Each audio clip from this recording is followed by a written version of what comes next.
John chapter 5, verses 5 through 9 here at St. Louis Missionary Baptist Church. This is your Heritage Sunday. Amen. So then, on this afternoon, let us consider John chapter 5, verses 5 through 9.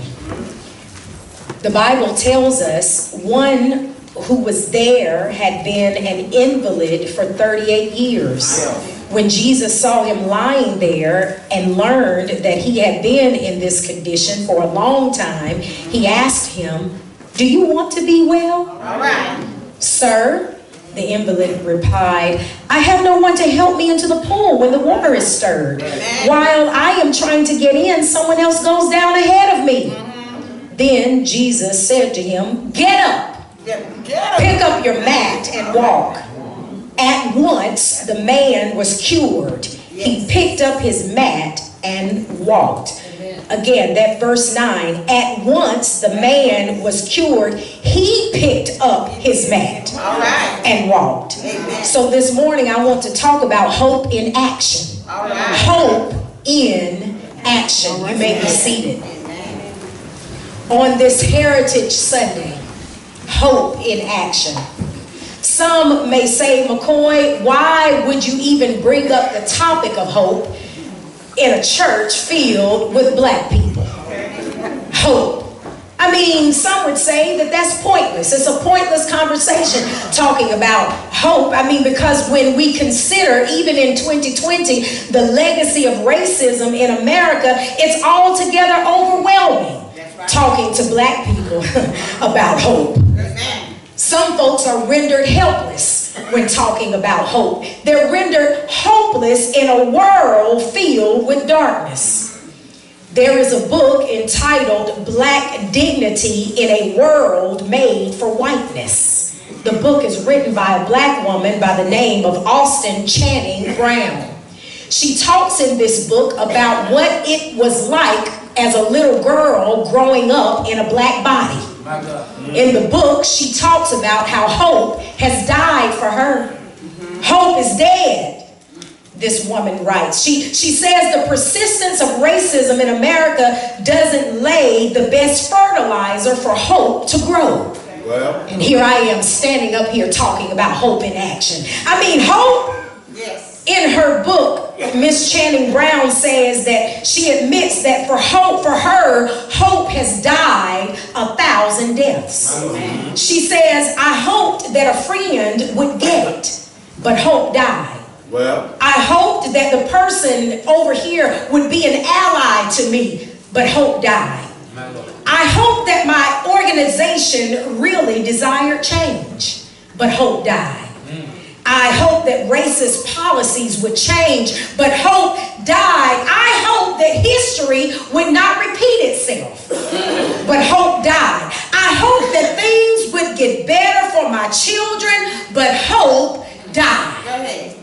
For Austin Channing Brown, she says that hope used to be something like light, but now she can only exist in the shadows of hope. There may be one here on this afternoon who feels the same way. You may not want to admit it because you're sitting in a church. And so you dare not say that hope for you has died. You know, you're trying your best to do just like Jesse Jackson said. He told folks to keep hope alive. But there are some among us who would say, I heard Reverend Jesse Jackson say keep hope alive, but the fact of the matter is hope died on me. I was trying to keep hope alive, but hope died on me. So then there are some in here who planned the funeral for hope. You printed out the obituary for hope because hope died on you. You already picked out the tombstone for hope. Here lies hope, ashes to ashes, dust to dust. Hope died on you. Come on, preacher. You already catered the food for the repast for hope.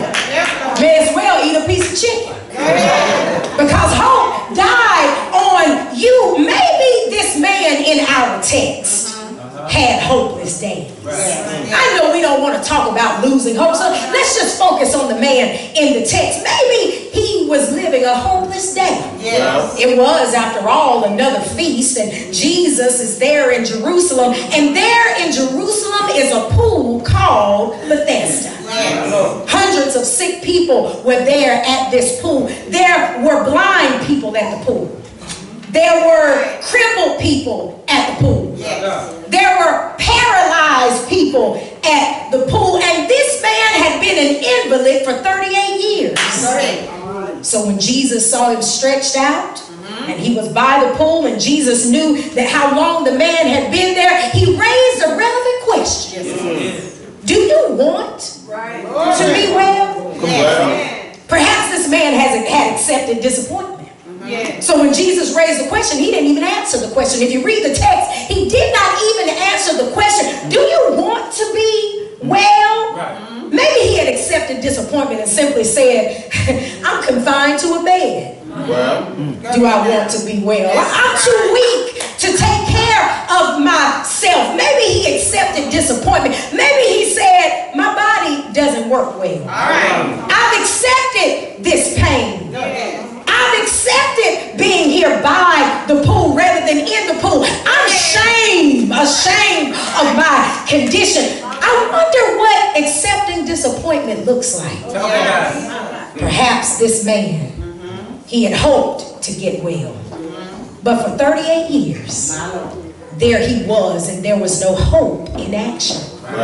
Maybe the man was waiting. Yes, that's what the text says. He was waiting for someone else to do it for him.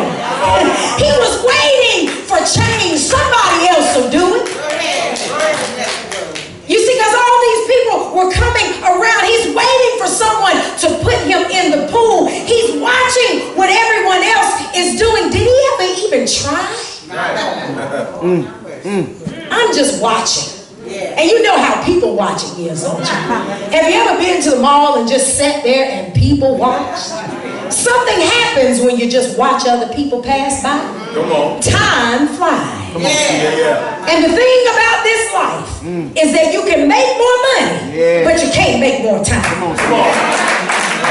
So there he is sitting there 38 years watching the people pass by. Watching the people, not even answering Jesus when he raised the question. He simply says, sir, when the water is stirred, I don't have anyone to put me in the pool. I mean, by the time I get there, somebody else is already in. Isn't it interesting that he says by the time I get there? So you mean to tell me that you were able to get there? You were able to get there. But you're watching everybody else. I'm here to tell you that you're able to get there. But you can't sit around watching and waiting for other people to move. You're already here in the first place. At least get sprinkled by the water. Nobody's here to put me in. Maybe he was people watching, waiting on other people. Maybe he was waiting on himself. Again, what does accepting disappointment look like? Maybe he was waiting to be motivated. But motivation is not always about how you feel. You're not motivated to go to that job, but you get up every morning and you go. Motivation is not about how you feel. It's about the necessity of moving forward. But he was waiting perhaps on a feeling. Maybe I'll get to the pool the day I feel like it. But understand that waiting can be an enemy to your destiny. Waiting can be an enemy to your destiny. There were people who told Dr. Martin Luther King Jr., Martin, why don't you just wait? Why does that have to happen now? I mean, we may be in the back of the bus, but at least we're on the bus. Martin, why don't you wait? We may have to get hand-me-down school books, but at least we've got a book with a few pages in it. Martin, why don't you wait? I mean, we may not be treated, our money is green too. They want our money too, but they make you go around the back. That's why some older people don't like to go through drive-thrus. Because there was a time that they could not enter the restaurant. They had to go around the back. Martin, why don't you wait? But Dr. Martin Luther King Jr. realized that a move was necessary. He said, perhaps it's easy for those who have never felt the stinging darts of segregation to say wait.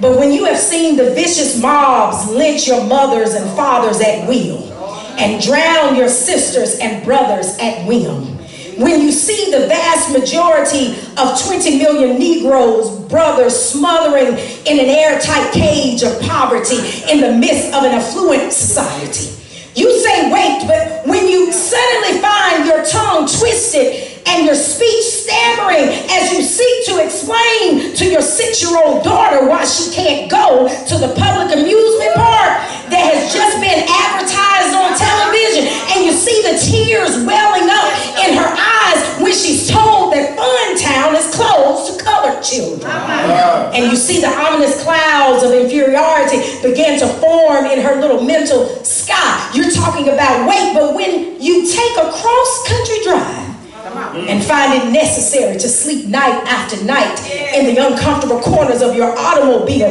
because no motel will accept you, you say wait. Well, when your wife and your mother are never given the respected title of Mrs., when you are forever fighting the degeneration sense of nobodiness, then you'll understand why we find it difficult to wait. Amen. So then my question for those among us who are waiting perhaps like this man 38 years.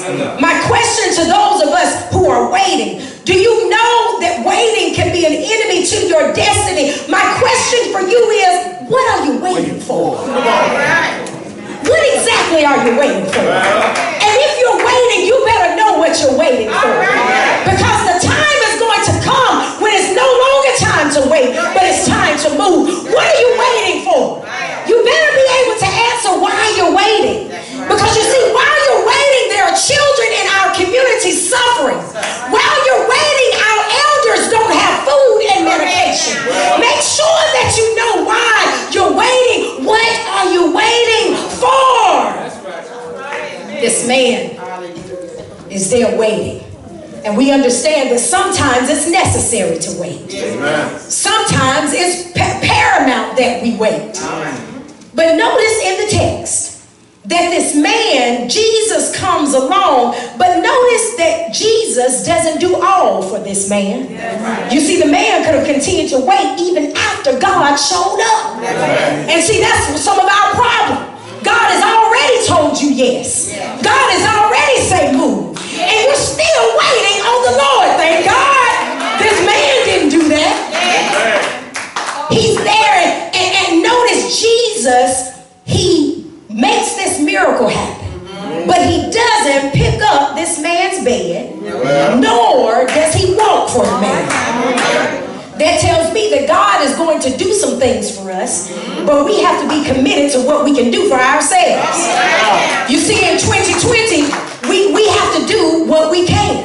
You can do your part. You want to lose weight? Do your part. Eat right and go to the gym. You want a promotion? Do your part. Get more training. You want to be married? Do your part. You're going to have to go out on a date.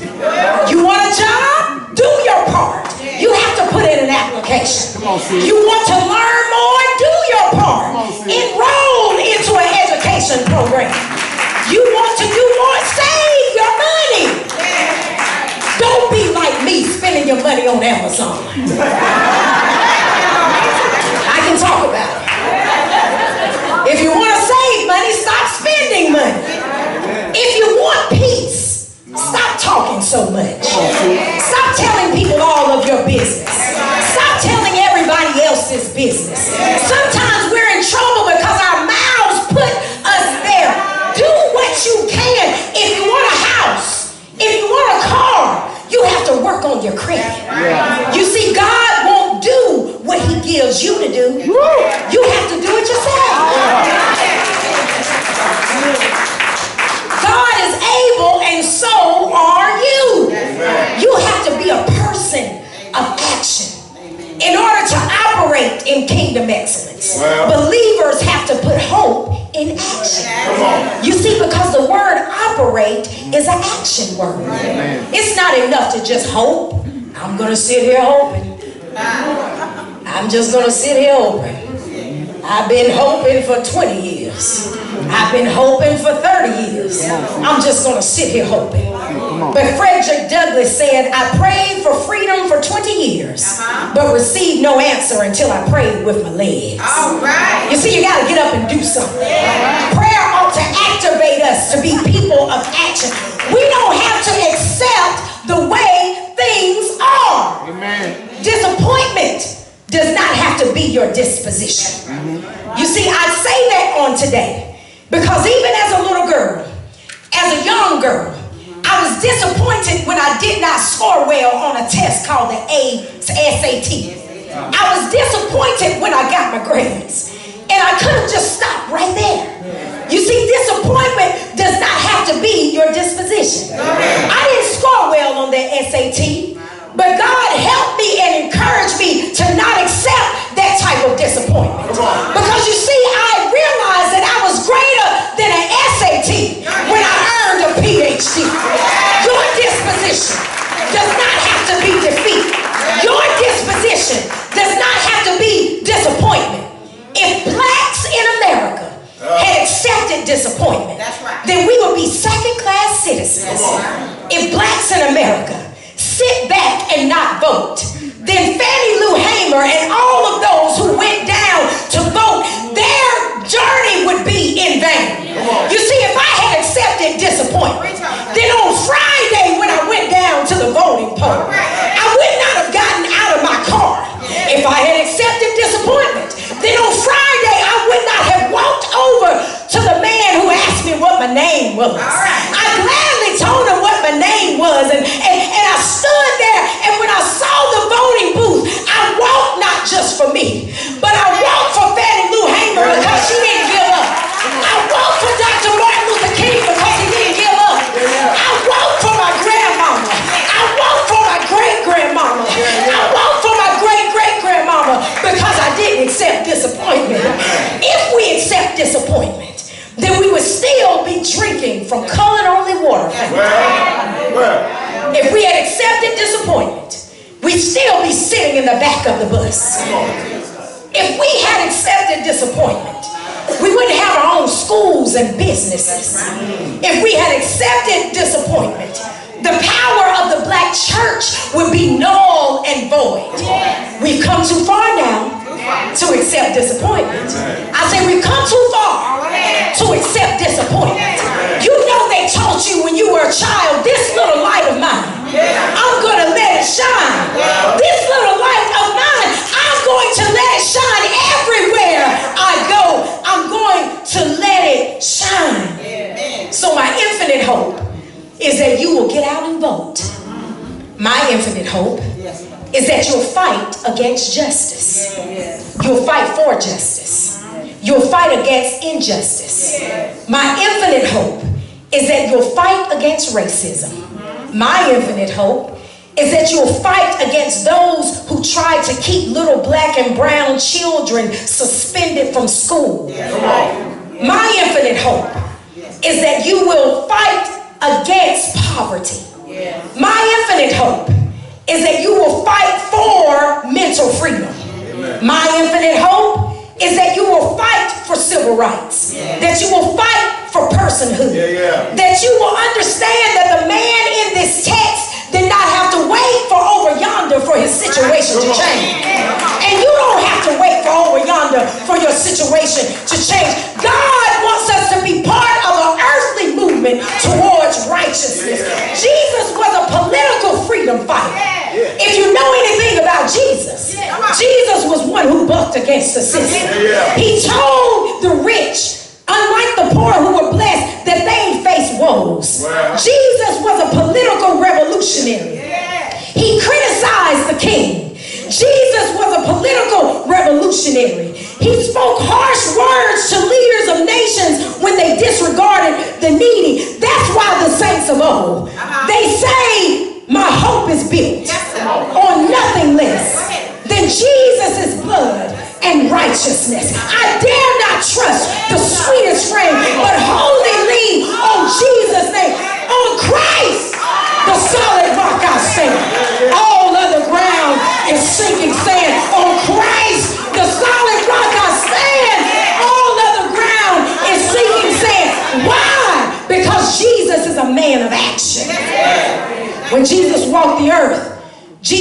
a man of action. He sacrificed his life for you. He sacrificed his life for me. Oh yes, and he died, buried, and he rose. So now the question for us is, what are we going to do? Activate your hope and do something. Stand up and do something. Stand up and let your voice be heard. Don't just exist. You need to live. God has things for all of us to do. So you have to stand up. And then when the chilly winds of sorrow come your way, when the chilly winds of pain come your way, when the chilly winds trying to remember what you used to be try to come your way, when the chilly winds blow to try to make you think you're less than because of the color of your skin and the spread of your nose and the fullness of your lips, when the chilly winds come and try to make you think that you can't do this and you can't do that, when the chilly winds blow and try to make you think that you cannot get an education because they told you that you're not college material, when the chilly winds blow and try to tell you that you'll never be able to have your own business, when the chilly winds blow and tell you that you're too short, when the chilly winds blow and tell you that you're too tall, when the chilly winds blow and tell you that there's something wrong with the kinkiness of your hair, when the chilly winds blow and try to tell you that you are less than what God has made you, all you need to do is hide behind the mountain. You just hide behind the mountain.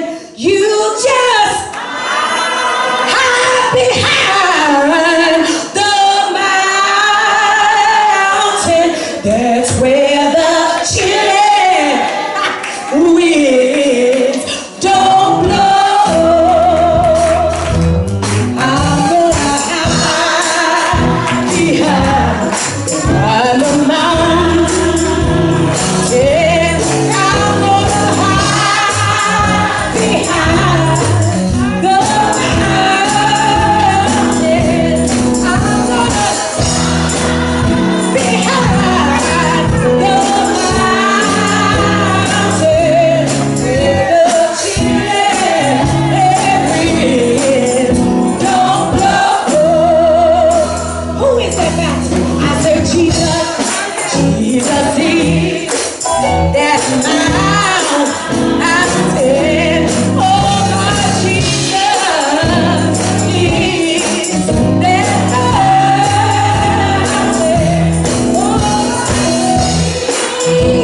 Hey!